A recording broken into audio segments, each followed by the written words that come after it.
Hello দর্শক, আজকে আমরা আসছি এক গ্রামের এক অসহায় মানুষের বাড়িতে,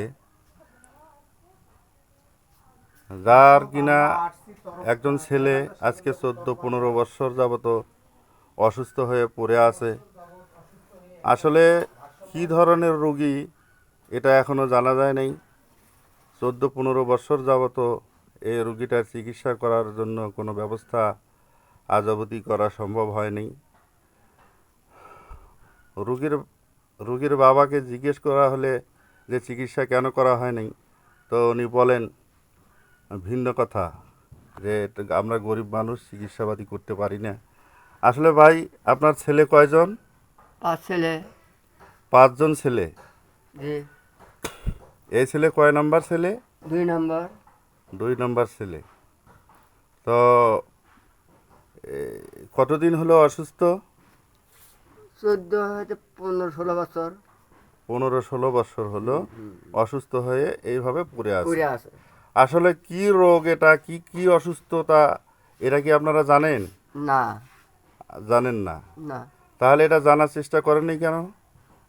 ওই পয়সা পাতির অবস্থায় কিছু ব্যবস্থা নিয়ে পাইনি। পয়সাপাতির অভাবে কোনো ব্যবস্থা নিতে পারেন নাই? না। ডাক্তার দেখান নাই? না, দেখাচ্ছি না, ছোটো মোটো আনা। ও, ছোটোখাটো ডাক্তার দেখাছিলেন, কিন্তু বড় কোনো ডাক্তার দেখান না নাই? না না না না, বড় কোনো ডাক্তারই কোনো নিয়ে কোনো যায়নি। বিশেষজ্ঞ ডাক্তার দেখান নাই? না। কেন দেখান নাই? ওই পয়সা পাতির অভাবে। পয়সাপাতির অসহায় অভাব। আর সংসারের সংসারে অভাব অনটনের কারণে এই দেখায়নি। রোগীটার চিকিৎসা আজ অবধি হয়নি নাকি? এটা তোমাকে করতেছে। তো দর্শক, এই রোগীর চিকিৎসা করা খুব জরুরি। আপনারা দেখতে পাচ্ছেন যে যে অবস্থায় শুয়ে আছে, এভাবে সপ্তাহ শুয়ে থাকে, ওঠে না, বসে না, হ্যাঁ। শুধু একটু খাবার হাঁটে না, সামনে দিলে একা একা গা নিয়ে গোসল খায়, করে না, উঠে খায় না, ওইরকম শোয়া খায় না, ওই অবস্থাতেই খায়। রকম শোয়ার অবস্থায় হ্যাঁ। খায়। তো দর্শক, এই সমস্ত কিছু অসহায় রোগী, যেগুলোর জন্য সমাজের আসলে যারা বিত্তবান ব্যক্তি, তাদের সহায়তা ছাড়া, সহযোগিতা ছাড়া আসলে এই সমস্ত রোগীগুলোর চিকিৎসাপাতি করা সম্ভব হয় না। তো আমি সমাজের বিত্তবান ব্যক্তিদেরকে আহ্বান করব, আসুন আমরা সবাই মিলে চেষ্টা করে দেখি এই রোগীটার চিকিৎসা করা যায় কি না। তো করলে আমার মনে হয় রোগীটা মানসিকভাবে অসুস্থ, এবং আমি শুনছিলাম অনেক আগে, 15-16 বছর আগে